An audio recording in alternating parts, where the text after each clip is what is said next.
Hey, what's going on, everybody? It is your boy Angel R Talk. The city of New York, Boricua from the Bronx.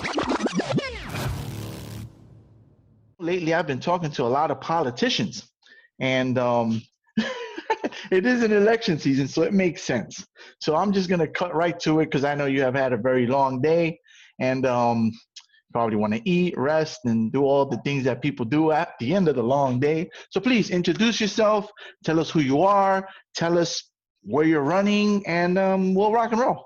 So I'm Elizabeth Hernandez. I am running for United States House of Representatives in Texas 8th District. My opponent is Kevin Brady, who has been in office for 24 years. An incumbent, a Republican Yes. in Texas. Yes. In Texas. So how do you think that works out? Now you're coming in as a Democrat, right? In Texas, and you're running against it, because I looked him up. I had never heard, well, I might have heard his name at some point or another, but I didn't know much about him. So I looked him up. 23 years, I think, right? That's what you said, 23, 97, I believe it was. The guy's been in office, and he's a Republican, and this is Texas. So how do you, and it can be done because AOC did it in New York, but in that situation, it was Democrat against Democrat. She beat an incumbent. So it can be done, but this is, I feel like Texas is more conservative, right? For the most part. It is, but Texas is also changing. And, you know, Texas has been red for a long time, a lot due to the gerrymandering. So, you know, that's one reason it's very important in the Texas House that we win the House back, because obviously with this being a census year, the new boundaries are going to be set, and so the Democrats need to get control of that. Now, I will say, I believe, you know, Montgomery County is the largest county in my district. There's actually 9 counties total. Walker County is the second largest, which is up in Huntsville area. And there's a lot of other smaller, and then we have a portion of North Harris County as well. But Montgomery County is changing. Can you hear my kids yelling? That's why I'm giggling. It's funny because we were just talking about that. It's funny. It just makes me barge giggle. in here. My door is locked, but she'll be knocking. Let me in. So Montgomery County is changing. I would say it's probably more purple now than it is red. And there's also a lot of voters that have been non-voters. What's purple? Sorry, I don't know what that. It's your red and blue.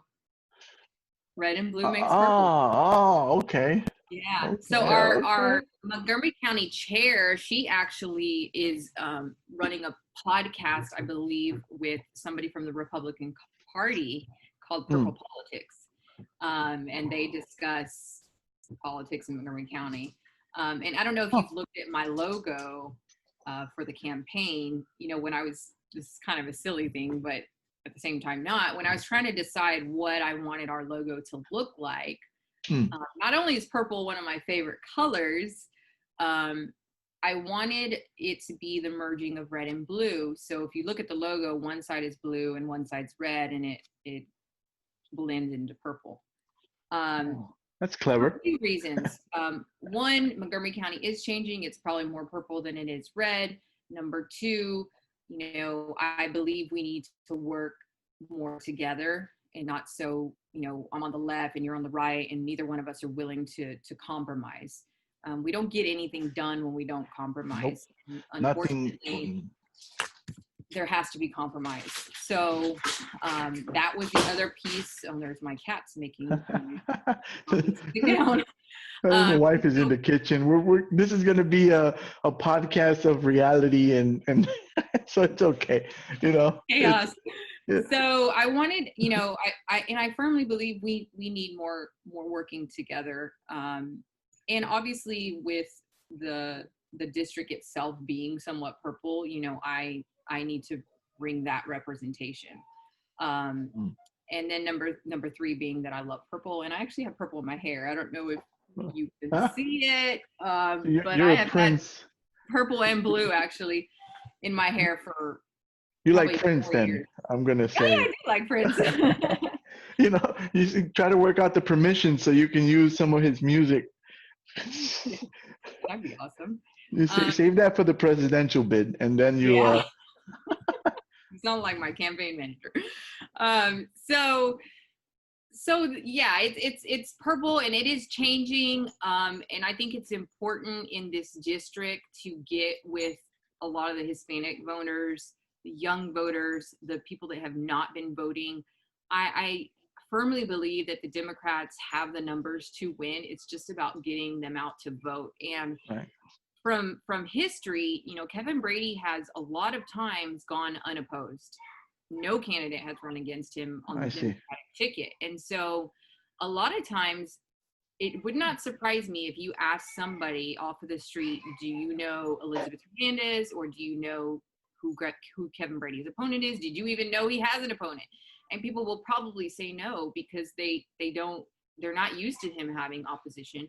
And I, of course, don't believe any candidate should run unopposed.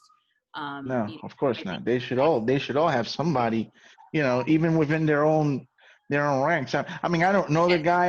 I really don't know anything about him.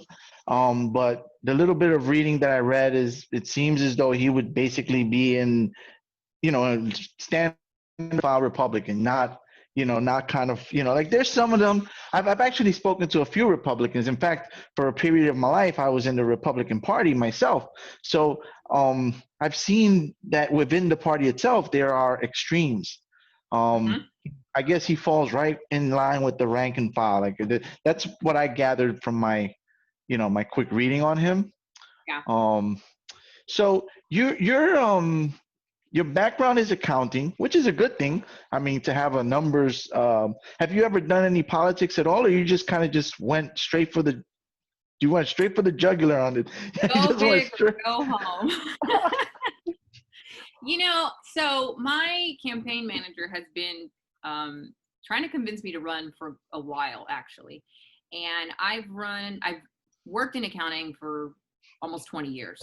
I actually just graduated from Sam Houston State University with my accounting degree, because I've been working full-time and going to school part-time at night for the last 19 years and raising my kids. Also, I've got 3 kids, but I wasn't guinea pigs school. and all my animals.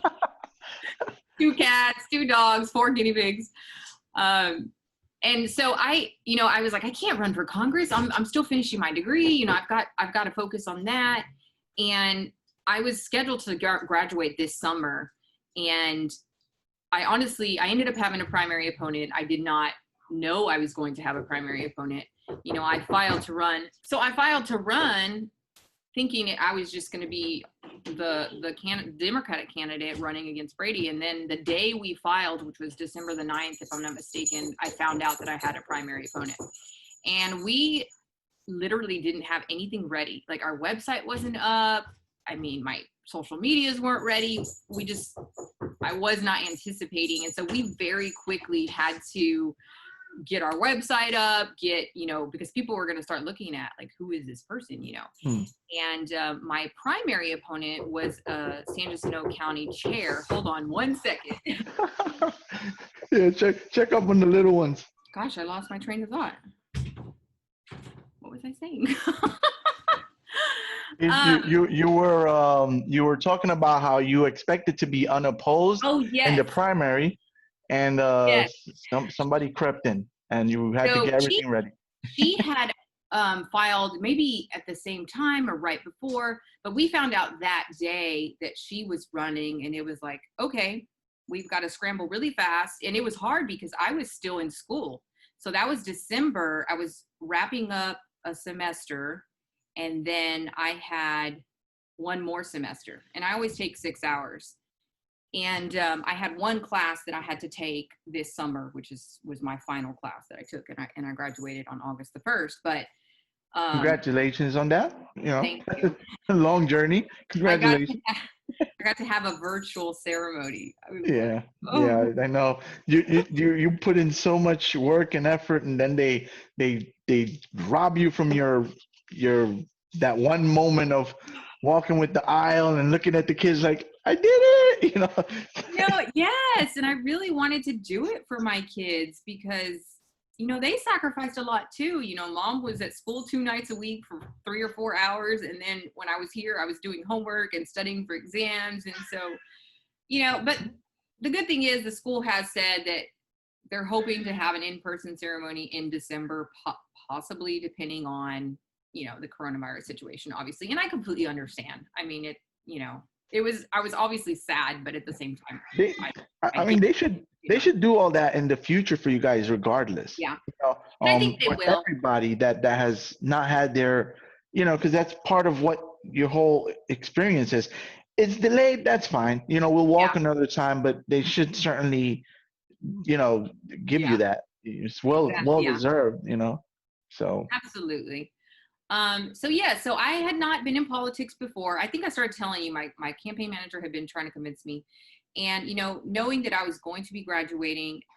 How did that come about, though? Like, how do you go from I'm an accountant, I work at school, and somebody saying, "Hey, you know what?" So my fiance is an attorney. He practices employment law. He's been a civil rights lawyer for almost 20 years, and so. We live together. My campaign manager, it's not a secret. I think most people here know that we're engaged. So we've been living together for 5 years, and he's been a lawyer for a long time. We follow politics. I haven't been like politically active in the party locally, but that wasn't because I didn't want to. That was because I was going to school and working and kids. Right. And when I graduated school, I was like, man, what am I going to do now? Or I was thinking, what am I going to do? Because I have all this free time, and well, I'm running a campaign now, which that is keeping me very busy. But he, like I said, he had been telling me for a while, you would be a great candidate. You have great background, Congress. So one of the, I guess, things that pulled me in was fall of 17. I was taking income tax accounting at Sam Houston, and income tax is not a fun class, let me tell you. It's even less fun when you're having to learn, hey, this is the tax code for 2017. Oh, guess what? In 2018, it's changing because Kevin Brady, who authored Tax Cuts and Job Act, which was the tax cuts for the wealthy that were implemented in 2018, we had to learn both, that this is what it is right now and this is what it's going to be. So, I saw on paper, academically, what was going on with the taxes. That did not make me very happy. I've not been a fan of Brady since I've known him or known of him. And so with, Trump being in office, everything that's going on, it was like, you know what? It's a presidential year. I think this is just the year for the Democrats. It is. I mean, if we have a chance of turning Texas blue, this is the year. Yes, baby. Hi. This is Lila. Hello. This is my youngest. She's 5, and she just started kindergarten this year. Oh, okay. Very cool. Long journey ahead of you on that one. This is our junior campaign manager too. Okay, cool. Well, she's getting a way head start on the politics. Oh, Nassim is grooming her for presidency, let me tell you. You know what? We're talking about that now, and 20 years from now, we could be looking back at this video and being like, this was in the works. Lila, tell Angel about Kevin Brady. What do you know about Kevin Brady? Trying to take away our public education and money. Did you understand? I did. That's kind of important, right? I think that's important. You're just starting that world too, and trying to take it away from you. That's kind of yes. No, well, maybe if that person right there next to you has something to say, it might be different, right? Yeah. You excited? You excited about the whole thing? You excited about mommy going into politics and maybe getting that Brady guy out? She's nodding. Yes, we're gonna kick him out. All right, go so I can finish the interview, okay? Mom. What? Can you tell me that I want to go to the park with him after he gets back? Yes, I will tell him. Okay. Cute kid. Yeah, I was kind of. You mind if I keep that? Yeah. No. Okay. I'll keep it in there. she's I was talking to one of my friends the other day about her starting school this year, and I'm like, one of the good things about her starting school is she doesn't know like that wearing mask and only sitting with 3 friends at lunch, and she doesn't realize that's not normal, because it's her first year in Wow. public school, and so to Going her, into that world, it's a normality to them. Wow. yeah, Yeah. at least for her, not for my older 2, but Well, so that's yeah, helpful. it's Yeah, starting it's to plan. helpful. It'll help a little bit with coping, Yes, 'cause, exactly. you know. Yeah, and I was really concerned about my son. He's 11. He's got a disability. I kind of mentioned that earlier. He has something called Rubinstein-Tabby syndrome. It's a very rare genetic syndrome, and he's very finicky, like with his clothes, and he doesn't like wearing hats, and noises bother him, and he's actually got an autism diagnosis, but it's really RTS, and it it looks like autism, it appears like it's autism, but so I wasn't sure how he was going to do with the whole mask wearing, and he's done great. I've been really happy and pleased with how he's handled it, because he needs to be in school. He's in special education. He needs that one-on-one help. It was very difficult doing homeschool with him when they were doing it from online. So yeah, all my kids are back in in-person school. They're wearing masks and they're doing all the safe things. Fortunately, we live in a good district where they have the means to provide masks and make sure everything gets sanitized every day and everybody washes their hands, and they're really diligent about that. I don't think we really should be back in school nationwide. Yeah, it's been a big thing in New York. It's been a big issue for a lot of people. Yeah.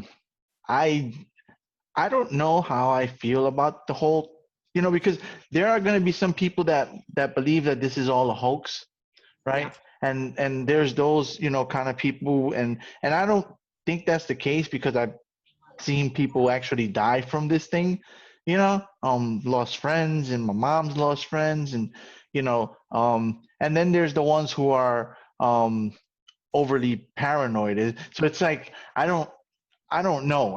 I wear a mask because it's a societal standard right now. Like, I have to wear a mask, wear the mask, and I think I'm safe. I go to the gym. Me and my son have been going to the gym, and I wear the mask there and stuff. But every time I go to the gym, I go with the mindset of, I am taking probably an unnecessary risk right now. Like, I am perfectly aware that being in that environment exposes me at a higher risk level. And I just kind of play the odds there. I don't, they are cleaning. They shut it down every 90 minutes. They shut down the gym for half an hour to sanitize. Wow. So you got to book a 90-minute window, and then you're out. They kick you out, and they clean, and then they bring in the next batch. And this is how they control the group and everything. Well, good for them. And you have to wear a mask, and but even with that, I don't walk around with I don't have a false sense of security, like we're good. I'm always aware of the fact that, I feel like it's the roll of a die. I don't, we don't know really with this COVID thing how, my son was in a home where everyone had it, and he doesn't even have antibodies. He didn't get anything, I haven't come in contact with it. I don't have the antibodies. I don't have the COVID, my mom and my sister, they had it, and they're fine, so it's very, I fear it more because of that, because I know people who've gotten it and just gone. Too many unanswered questions. Yeah, too many unknowns. Now, is it airborne? Is it not? I don't know. Somebody says yes, somebody says no. My fear is more probably for my parents. My dad is 73, and so he's not like young, and then my mom is 62, and she's got diabetes. So I just worry about, obviously I'm out and about as well. I mean, I always wear a mask. I always make sure I sanitize my hands, but But I get worried when I'm going to see them, and I try to, even if like they come over, I still kind of stay a distance. I try not to hug them. So it's the seniors I'm worried about, and especially like the high risk seniors, because I feel like right now there's so much, it's a hoax. I can't breathe. Why do I have to wear this mask? Wear the mask. And it's just here, especially in Montgomery County, it's our county judge. We have obviously the mask order here in Texas, but he will not enforce it. The sheriff's office came out with a statement basically saying they're not doing anything about it. The stores, because those are the extremes right there. yes. Especially Texas. Texas is one of those places. There's places in Texas where I felt at home. When I was in the military, I spent some time in Texas, and there were places where even when I was in uniform, people were very racist to me, Wow. and said racist things even while I was serving the nation in uniform. And then there were places where I felt like I was with my homies, so it's like a very, I think historically it's a place I wouldn't go to. Nowadays, it feels like it's more, mingled. Okay, don't go out there with him out there. He's a big puppy and he doesn't know better. Okay? Play with him. You need to wait for me or Nassim to go outside. Okay? Are you okay? Did you scratch yourself? Yeah. So we adopted a puppy. He was 5 months old when we got him, half boxer, half Rottweiler, from the animal shelter. So this is one of our COVID pets. And let me tell you, the guinea pigs were COVID guinea pigs too. Wow. First, my 15-year-old daughter, she watches these TikToks, or maybe it's Instagram, I don't know, and she saw somebody with guinea pigs and she fell in love with the guinea pigs, and she's like, I want to get a guinea pig. I'm bored. I need something to do. And we're like, okay, we'll get you a guinea pig. So she goes and she picks a guinea pig and Lila picks a guinea pig. So they come home with 2 guinea pigs. And when I was growing up, I had hamsters. I loved hamsters. Yes. And Hamster. My hamster Hamster, and the boy hamster was named Hamsto. Very, very creative. I was very inventive with the names. We had a hamster a while back and the hamster passed. But so anyway, then I fell in love with guinea pigs, and I was like, I want my own guinea pig. So I go buy a guinea pig and come home with 2 more guinea pigs. Oh my God. I was going to say, I thought you said you had 4 guinea pigs. That's how we love them. But we all play with them. So like she'll have one, I'll have one, my other daughter have one. Oh my God. Nassim likes them, so they're fun. But we adopted this dog, and he's now 8 months, and he's big. I mean, he's a puppy basically, and I was looking at some pictures the other day of when we adopted him. I didn't even realize how much he's grown, but he knocked her over. He doesn't. Roddy and Boxer, yeah, that's going to be well, you will have a safe household. He's a good dog. He really is a good dog. He's actually in training too, so I'm taking him once a week for some training, and he's very lovable. Loves to lick. So yeah, don't go outside with him, okay? Until somebody's out there. Okay, go see what Kenzie's doing. Okay. Oh, I feel so bad. Yeah, he will bulldoze you. Like he kind of pushed me over. So. Well, my dog tries, but she only weighs 5 pounds. So, but she does the stuff that if she were big, well, the way she plays would be not good, because she plays and she's like, and to me it's cute. It's like, oh, look at those cute little teeth. But if she were to be a big, powerful dog and play like that, it would, I mean, she's got me a couple times, but like I said, she's 5 pounds, so she can't really hurt me. Oh, yeah, we have a Yorkie too, so we're on 2 extremes. Yorkie and Boxer. That sounds right. That's how a lot of people do it. It shows the balance. And my Yorkie, she's almost 10, and so she's like, leave me alone. Like she's starting to walk around really slow and play up there. Our big dog, and he wants to play and run, and she's like, leave me alone. she probably runs things, and the big dog is she's the alpha. The Yorkie would be the alpha. Come here. Oh, Cinnamon's right here. Let me show you. This is our So cute. This is cute 10-year-old. doggy. Anyway, back to politics. So yeah, I kind of just, if I had to say why I got into politics, I'm passionate about it. I care about it. I follow it. I care about obviously what's going to happen with my kids, with their future. Being that, I've got 3 children, and, Brady, in my opinion, does not care about people. He's beholden to his wealthy donors. Right. oil Aren't and they gas. all? That's something, that was one of my notes. You mentioned special interest because I was reading Yes. through your stuff. Okay. You can stay in here. Okay. Okay. Yeah, and Yeah, so he's well, you mentioned special interests, and I've always felt that all politicians have special interests. People that, they are basically control them. The House of Cards type stuff. Yeah. I don't know how someone gets away from that, Well, this, and I've had people ask me, what's going to stop you from, becoming that? And I mean, the only thing and I don't know Brady, I don't know. I have been told that he changed. I've actually had people that I've met on the campaign trail tell change me for bad or for bad. good? Okay. I've had people tell me that they helped get him elected into office in 97. And they were like, I'm ashamed to admit this, but he was a different person, and he's not the same person he was back then, and I think 24 years or 23 and a half will probably do that to you. I'm not completely opposed to term limits. I mean, I think if we had some term limits, it could probably do away with that. I know Brady's not from Texas. I don't know what his background is.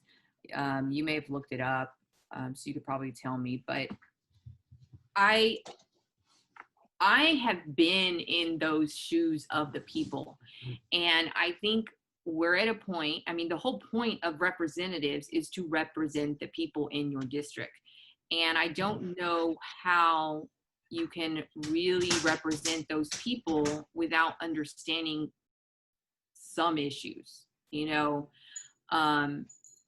just a few from my personal experience. So I mentioned that my son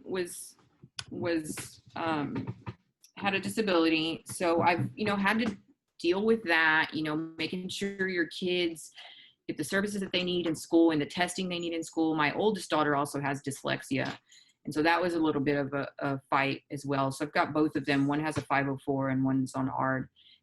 It's hard. When I met with the genetics doctor for my son, she basically told me, your son's probably going to have to live for the rest of his life. You need to register for these, services, and you need to make sure you get, God, I can't think of the name, but where you get not custody, but legal something for him before he turns 18. I mean, there's a lot, and so I've dealt with that. I can understand families going through those types of issues. Obviously, I told you I just graduated from college, and it literally took me 19 years, not because I wanted to take that long. I mean, I would have loved to have, graduated high school and gone to college and lived on campus and, gone to college parties, but I couldn't, my parents didn't have money to send me to school. My parents had 5 children together. I'm the oldest of the 5 together. And one of my younger sisters has graduated from college, and I have another one that's working. She just graduated with her associate's degree. But I had to figure it out on my own. I'd not gotten a single penny from my parents for school. I had to get some loans. I used some of the money I worked with.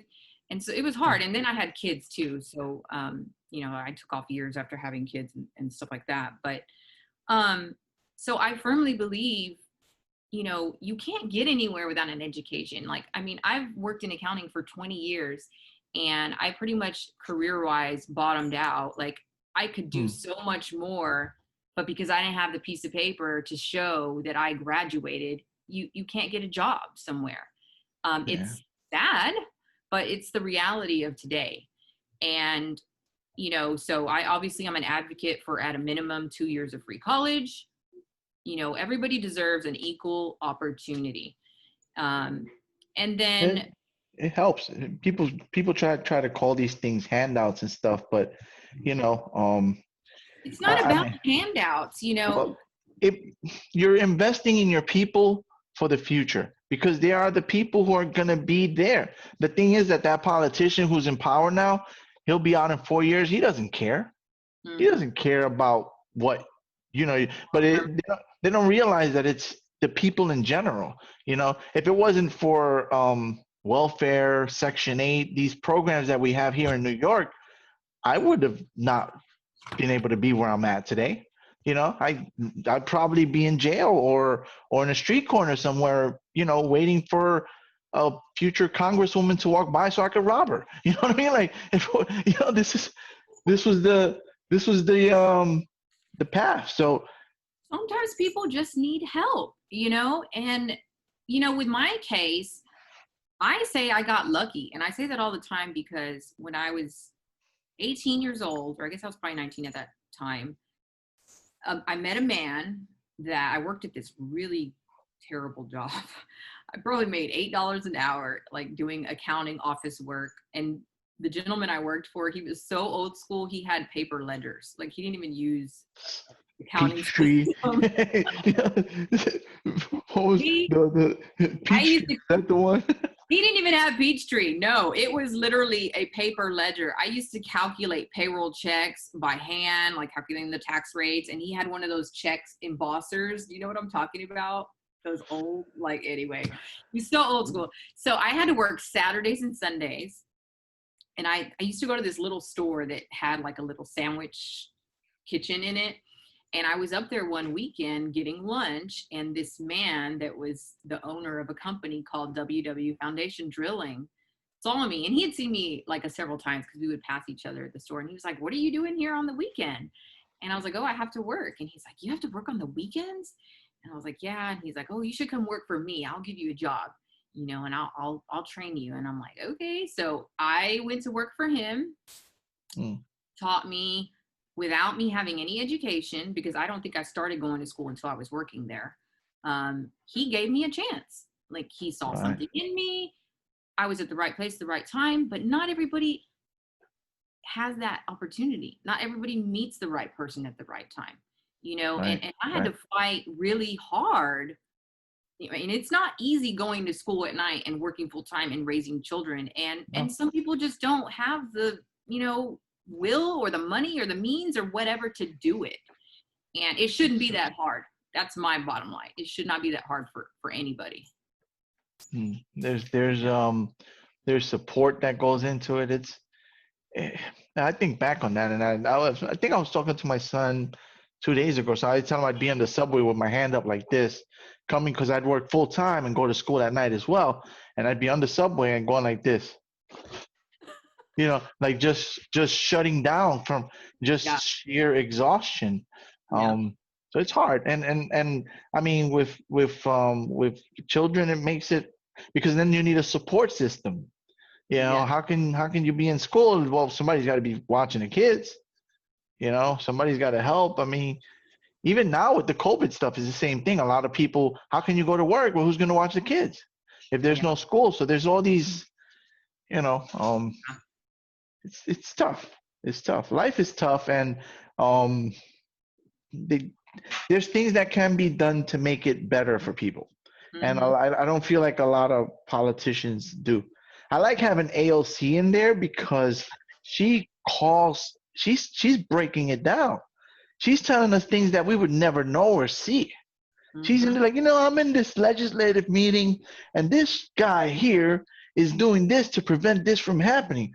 And that's why you don't have such and such service. Or like she is exposing these things that we would never know, the realities of these things. So I love that, because it's important to do that. Did you watch Bringing Down the House? No, I'm not. It's like a documentary of AOC, And it has some other candidates also that were running at the time that she was. It's really good. Yeah, I'll check it out. Bring. she was definitely, it's on Netflix, I believe, and it's free to watch, obviously, if it's on Netflix. But she was an inspiration to me for sure, you know, and I love her fire. I love, you know, I totally agree with you on her. I like her a lot. I know there's so much, I feel like there's so many people that like don't like her and so much polarization around her. And I'm like, I don't get it. What is she doing that's so terrible? I don't Well, know. she's like way over here. So the people that are here and the people that are here, she's gonna have all those people against her. You know, she's like, you know, like a Bernie Democrat, like way on that extreme side. So I don't know all of her politics, but like Yeah. for instance, yourself, right? You mentioned that you believe people should be able to own guns, right? I saw Bernie say that you can't apply the same laws to a person who lives in New York and to a person who lives in Vermont, who's 2 hours away from the sheriff's office. You can't apply the same rules. So I I can't imagine that AOC, me and AOC would probably disagree on that. And you yourself would also probably be at odds with her on that, because she's way on that extreme side, you know. And maybe that's why, you know, I dig what she's doing. I don't have a strong opinion either way. We need people like that. Yeah. You know, we need people in there who, well, I guess I do have an opinion. you know, we do need people in there that are gonna, you know, come in and well, she took out Crowley, and I've been to quite a few of Crowley's town halls and stuff. As a matter of fact, his immigration, like the manager, the woman who ran his entire immigration program is a friend of mine. I know her. So when Crowley was out, she was like, "I'm out the job, Angel." She had to go. She had to go find another job. But that was AOC's doing. Put my friend out of work. you know. But you know, it's for, I think, Crowley was a powerful Democrat. He was one of the heavyweights in there. I would assume Brady is also a heavyweight on the Republican side. I saw he's in some committees and stuff, so I think he's a heavyweight. So, I mean, you got your work cut out for you, I think, but Absolutely. it's totally doable. It's totally. I'd love to see it just because and I was talking with a guy a couple days ago who's running for council here in New York, and it was sticking it to the system. I love it when, you know, just an average person says, you know what, I'm gonna run, and they come and they stick it to the system. You know, like AOC was one of those individuals that just completely pulled the rug out from underneath them, and you know. Yeah, and I would say we're not. And Nassim, if he was here, he would tell you we are not running your traditional campaign at all. I'm not going to give away all our secrets or anything, but you know, my primary opponent, I don't know if you looked her up at all or looked at that race at all. She was what I would say the party's pick, because they knew her. You know, she had been involved in politics. She was a county chair. From what I understand, she had been basically running for this race a year and a half ahead of me. They must not like you then. You came out and you said, "Yeah." Yeah, they some people actually asked me to drop out of the race, and I said no. And in true honesty, I did not expect to win the primary.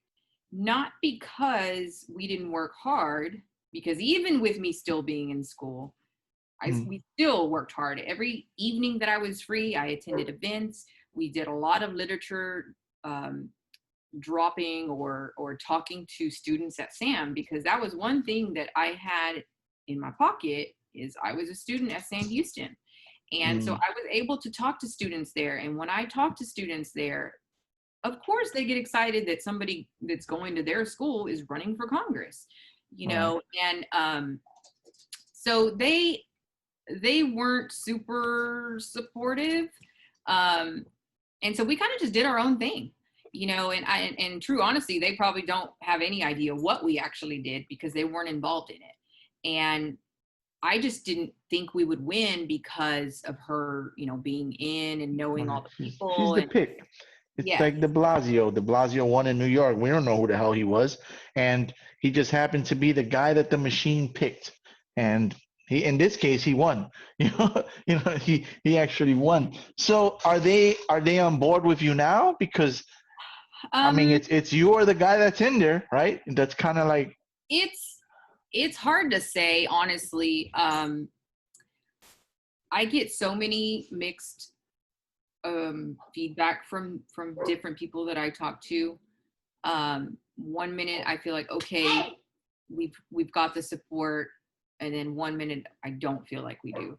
So, but same as the primary, we're pushing forward. I have other volunteers that aren't, part of the party. Walker County has been totally supportive of our campaign. Um, they're fantastic. They love the campaign. They love me. Um, and at the end of the day, the 200,000 votes that we need to get to win this seat is not the people involved in the local party. So, with or without their support, we are pushing forward. And we won the primary with 60%. So it was very surprising to the opposing side. We've had a lot of people tell us, the evening that the numbers were coming in. Actually, the county chair at the time, it's changed over, but he told us, he was like, I have to admit, I did not see this coming. He was not expecting for us to win. And but I'm a great candidate. I don't think I'm not. I mean, regardless of my not having history of being in politics or well, running. if that were a disqualifier, we wouldn't have this president, right? Your background. I mean, I was always under the impression that everybody who got into these positions kind of worked their way up the ranks, started in local and work, but it doesn't seem to be that way, at least not from and I thought this was a new thing, but really, if you think about it, Reagan was an actor. What did he Oh yes, what did he know? Arnold You know, Schwarzenegger. you know, so these are not people who had any particular, like they've been groomed for this thing, It's just a person that decided I want to run. Jesse the Body Ventura was governor in Vermont. The guy's a wrestler. He was a wrestler. I mean, and of course, when we go back to Trump, what possible skill set? I mean, even in his business, right? His business was, it wasn't like he was great at it, you know. I mean, he has money, but I always felt that money was given to him, From a not self-made. So well, he made more money. Well, yeah, if you give me $1 million home, little small $1 million loan, I'm sure I could probably make some money off of it. So but and did he really make money? Because we haven't seen the tax returns. yeah, we don't even know. So I mean, all that is to say that I don't discount anyone based on that. And in fact, I like it. I like, I guess just your average working person who's actually lived in the real world, has real experience, has encountered difficulties, to be the person that's sitting there and watching these elites try to push these things and say, hold up, no, that's not good. I like that. If we keep pumping people like that in there and y'all stay true to yourselves, because like you said, things can happen. We don't know what happens over time, but if y'all can stay, true to yourselves and stay in, we could change the country. We could change things for the better for everyone. So, Absolutely. I would love to see you kick that guy out. I'd love to see that. That would just be awesome. Just an awesome story. It's another scenario where someone who's brand new came in and kicked out a established, well, we're going to call him a what is it? Career politician. A career politician. Love to see it. Me too. And let me tell you, if we don't succeed this time, we're going to be back in 2022. You There you know, go. one thing about Brady is he's never had anybody make him have to work. Right. And he needs to work for that seat. You know, Right. so Right. I don't know. He's probably sitting around right now thinking like, Oh yeah. and that's when they sleep on you, and that's when you go in and you catch them with that surprise hook, and they're out for the count. He's not worried about me one bit, I'm sure. Yeah, they underestimate, and He doesn't know Liz though, because let me tell you, I don't give up easily on anything, considering it took me 19 years to finish school. You know, and we're talking about, you know, qualifications for running for office. I mean, I think the only thing you need is a will. Like my favorite saying, I always say my motto is, where there's a will, there's a way. You know, there's no excuses. Where there's a will, there's a way. And if you care about people, which I do, you haven't, you know, you can sympathize with problems. I do. I've been there. I've been in those shoes.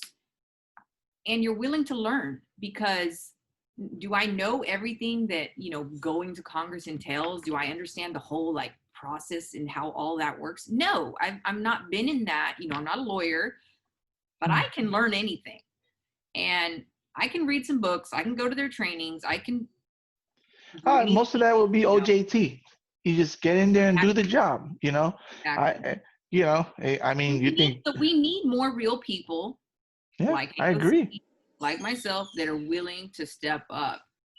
You know, and it's a huge commitment. I have so much respect for anybody that has ever run for office. Obviously, now that I'm in those shoes, I realize how much dedication, time, sacrifice it takes. And, you know, from the bottom of my heart, thank you to anybody and everybody that has made that sacrifice, because we need more people, and we don't have true democracy without it, you know.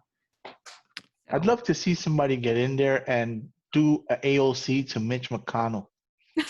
Oh yeah, I would love that. I can't stand that guy. I would love somebody to come in, and it'll be like a nobody that has never done, like a me, you know, just come in and be like, yeah, I'm going to challenge. And people just for fun, they're like, you know what? Let's get that new guy. And then, you know, they bring me in, and I to be able to take out that dude. Oh, yes, that would be the. Can you get on that, Angel? That would be the. I will go to Kentucky. I'm like, hey guys, I'm from New York, and we're gonna make this happen. You know, I come up with, you know, some crazy ideas, win them over, and then get in office and do the complete opposite. You know, it's like, I got you, suckers. Got Mitch McConnell out. I love to see that guy go. I can't. You know, there's most politicians, even the ones I don't like, I feel like I could probably have a conversation and be cool with them. I would probably have a hard time with him. I don't know. I feel like he's always looking to just undermine democracy, and just always just do what the opposite of what's the right thing. You know, like with this latest with RBG, you know, yeah. I mean, like, I understand they see an opportunity and they're going to take advantage of it no matter what, because they see that is a major opportunity to tilt for decades to come. And that worries me.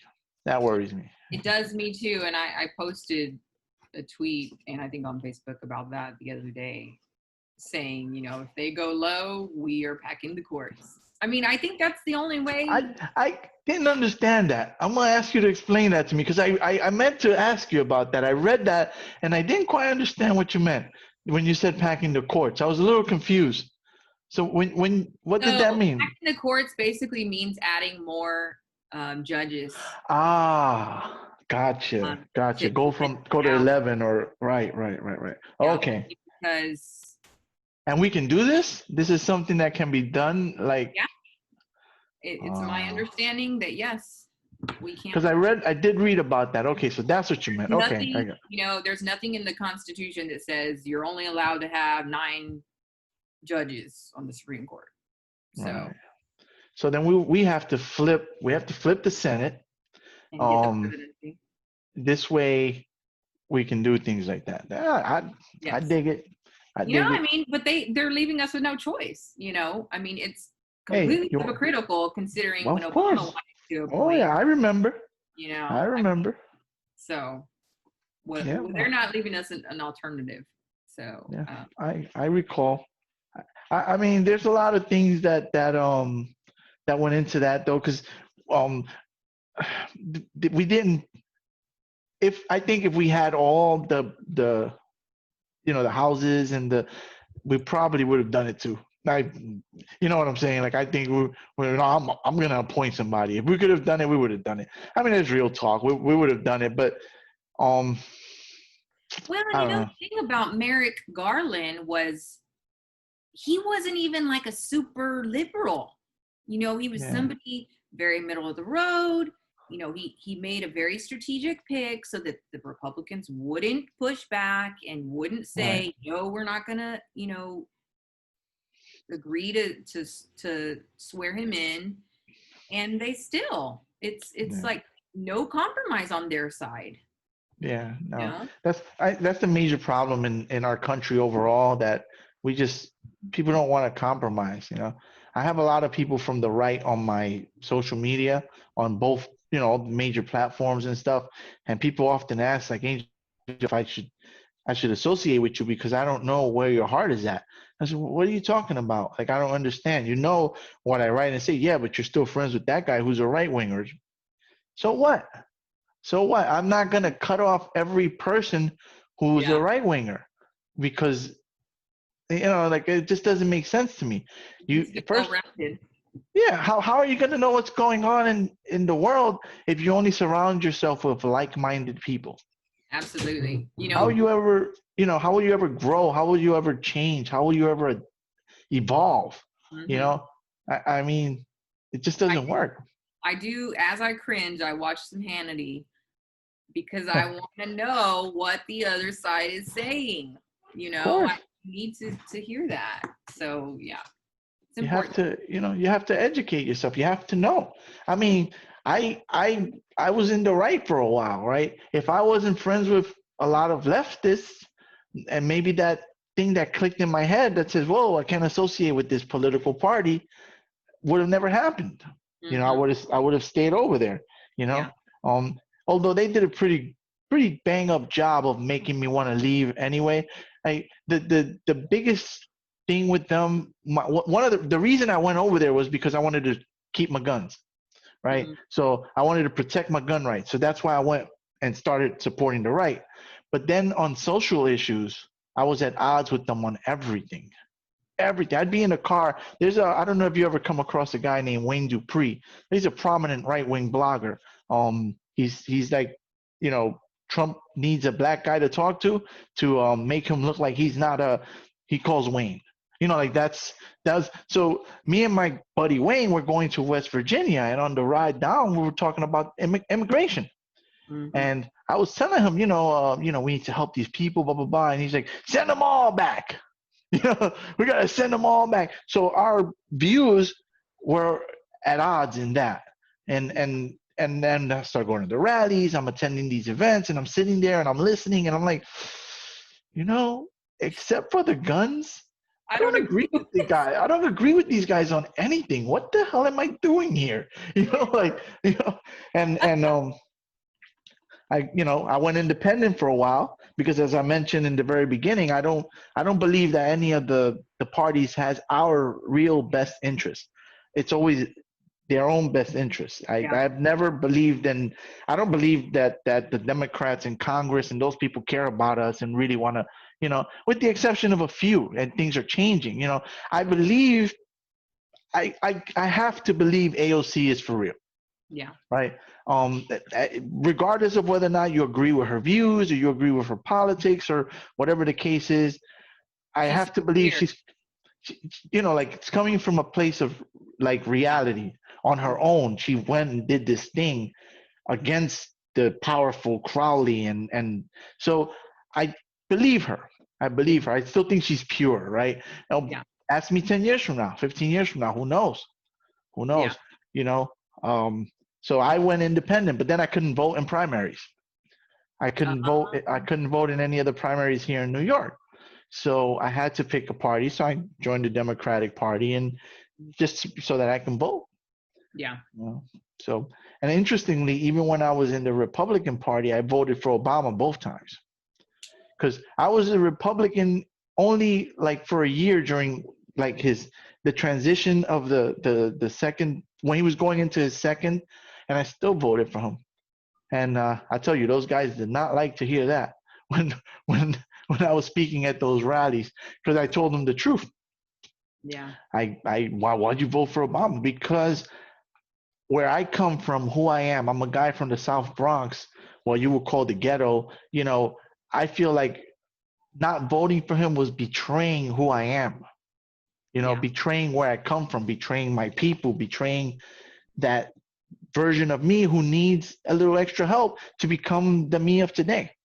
You know, I mean, so I did vote for him. But if you really sit down and study Obama and study not only Obama, any of them, Biden, they're not really, they didn't really do much for us. You know, I would love to see do more. And that's where Yeah. an AOC comes in, where someone, you know, who's really just doesn't care, doesn't Yeah. care, Like, doesn't what do we care. have to lose? You Yeah, know? what are you gonna do? I'm here. What are you gonna do? They're gonna still vote for me. What are you gonna do? You know. Whereas the other guys are like, well, you know what? We don't want to lose the Pepsi people. You know, those are some pretty big donors. You know. So, Things are changing a little at a time. And incremental change is really what we need, because we don't, it's too difficult when everything gets changed right. immediately. But Congress itself, it needs Well, a lot of those outfilled people with have been there individuals. forever. They're Mhm. there forever, and they are the epitome of career politicians. That they are. I would love to see. I I don't know why anyone would oppose term limits. I don't know what not having term limits does for us. I don't know. I would like that you have to get out. You can't be there forever. Yeah, You know, it doesn't make sense to me. That is the perfect opportunity for corruption. exactly. You know, corruption and special interests. Like you said, the guy you're opposing hasn't been opposed. So what incentive does he have to do anything for anyone? Who's gonna beat him? No one. No one's opposing him. Yeah. So, you know, like I said, I would love for you to, you know, just pull the rug out from under them like you did with the in the primary. Oh, that would be awesome. I would get a kick out of that. I would get a kick out of that. I would Yes. too.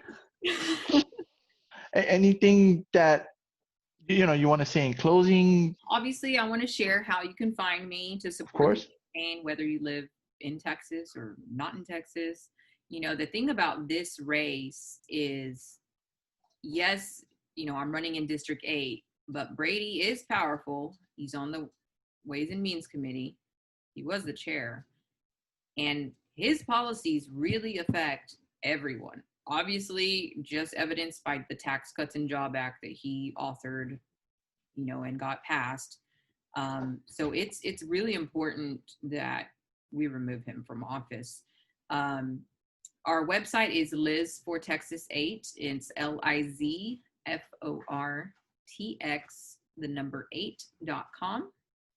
All my socials are the same, Liz for Texas 8. You probably know that. Twitter is the same, Instagram is the same, Facebook's the same. We made them all the same so that people can easily find Yeah. us.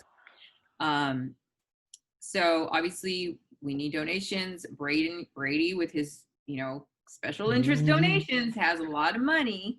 And we don't have as much as him. You know, we're true grassroots. So $5, $10, $100, whatever anybody can give, we will take it. We're using that money primarily for signs, printing, because we are literature dropping as much as we possibly can, trying to get my name out there. And I just want people to know, you know, especially if they're from my district or even if they're not, that, you know, I'm not in this for myself. I truly want better for our district. I want better for my kids. And I really do care. You know, I have sympathy for those that struggle and just people that have a hard time and that need more help. And I feel really passionate about wealth inequality. We didn't talk too much about that, but I do want to get to office so that I can represent the people the best way I know how.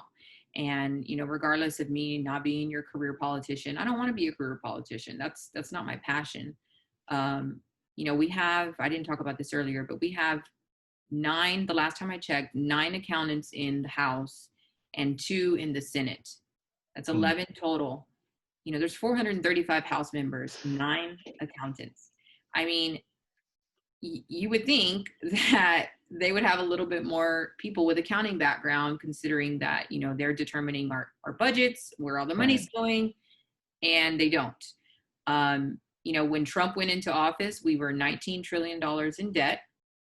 Before Corona hit, we were $23 trillion in debt. We were operating on $1 trillion deficit per year, which is why it's gone from 19 to 23. Obviously, with Corona, we are now at 26 trillion. That's okay. That's debt that was, required, needed to support the people of this country. That's the kind of debt we should be going into when we go into debt. But, cutting taxes for the richest in the country and giving us $1 trillion deficit is not what our country needs. And that's why I'm running. One of my priorities when I make it to office is going to be reversing those tax cuts for the wealthy. You don't go into running a country or a business and say, hey, let's just slash our revenues. We'll figure it out. I mean, you just don't do that for no reason. Do our working class, they need, tax cuts. I mean, at the end of the day, this economy is driven by the people that make the purchases, not the business owners. You give a tax break to somebody that has a business, and I've done some calculations on them, and you give them, an extra $2,800 a month, that's pennies to them. They're not going to do anything with that. You give me $2,800, Yeah, I'm going to go be spend, nice. So I just want people to know I sincerely want to represent them. I will work hard for this district. I don't give up, and I want people to reach out to me because, I can relate to the things I've gone through, when it comes to disabilities, when it comes to education, when it comes to healthcare. We didn't talk too much about healthcare, but I've had those $3,000 deductibles, and a parent should not ever have to wonder, how am I going to pay for this when my kid gets sick? If your kid gets sick, you should just be able to take them to the doctor. And but there are a lot of other things I may not know about. I don't pretend to know everything, but I'm willing to learn and I'm willing to listen. So obviously, if you're in my district, I ask for your vote, and I will take any donations you can give. And thank you for your time, Angel, and thank you for reaching out to me and asking me to do this podcast with you. It's been a pleasure. Met some of your family, Yes. pets. Would you like to meet my oldest daughter? She walked in. She's being shy. She's 15. Yeah. I don't know if I told you that. My oldest is 15. Yeah, well, I wish you good luck. I wish you luck on the race. I would love to see another heavyweight get, Well, when we knock him out of office, we can have another podcast. Yeah, that'll be fun. I'd love to see that happen. That'll be, I think it'll be awesome. And at the same time, if we could flip the Senate and everything, maybe we that's could fix another things. thing we didn't really talk about. As hard as this race is, Brady specifically, at the end of the day, this is about Biden. I mean, he's like the most important, because we have to get Trump out of office. So whatever exposure I can bring or votes I can bring, those are going to help everybody up and down the ballot. So, maybe we don't win this race, maybe we do, but we're bringing more votes to the Democratic ticket at the end of the day. And that's what's truly important right now. So Yeah. We've tilted too far this way, Yeah. country does this, but you want to, kind of.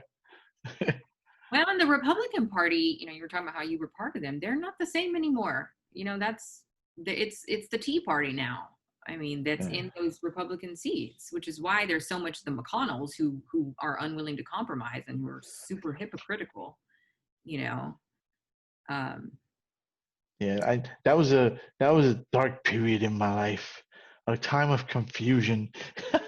You know, it's actually embarrassing, when I think about it, and some of the stuff I've written, and I had come across an old episode where I was talking about Obama, and I was listening to the stuff, and I was like, damn, so I deleted all that stuff. I just went through deleting all that. I was like, I cannot, I don't feel that, like I don't feel that way, so I can't leave that up, but there's a lot of things that I've said and written over the years that I can't remove because they're on different platforms that belong to, other there platforms. forever. Yeah, I mean, I own it. I own it. I don't deny it. That's I what's always, important. I mean, you're not. People were entitled to change their opinions and their thoughts and their feelings. You're not. We're human. It's evolving. It's Exactly. evolved. So I own it. I had a real tough conversation with a friend a couple of days ago that was weighing on me for a couple of days because she was asking me like, how could you, how could you speak ill of Obama? How could you align with those people? And, and it was a heavy conversation, so, but you change, you evolve. And if someone's going to judge me or dismiss me because of that time or whatever, then you know what? I don't need them. If you're not able to say, well, look at the person today or whatever, it's not like I was back then trying to hurt people. I just wanted to keep my guns. Yeah. That's all I wanted. I wanted to just be able to keep my, Well, that's good. Yeah. And in Texas A, they're saying the same thing. And I don't. Well, you're smart about saying, speaking on that specifically, that you're not trying to take away the gun rights, because if you mention that at all, done. Yeah. It's a wrap, so you gotta skirt that line, Well, you have a good evening. Yeah, thank you so much for your time, and thank your family for letting you get on and talk and stuff. Well, this is their time, so I appreciate it. Best of luck. Thanks. Bye-bye. All right, take care. You too. You are listening to the NYC Talking podcast. www.nyctalking.com. Please like NYC Talking on Facebook. Please follow Angel R Talk on Twitter and Instagram. We are NYC Talking, the realest lifestyle blog ever. Thanks for listening.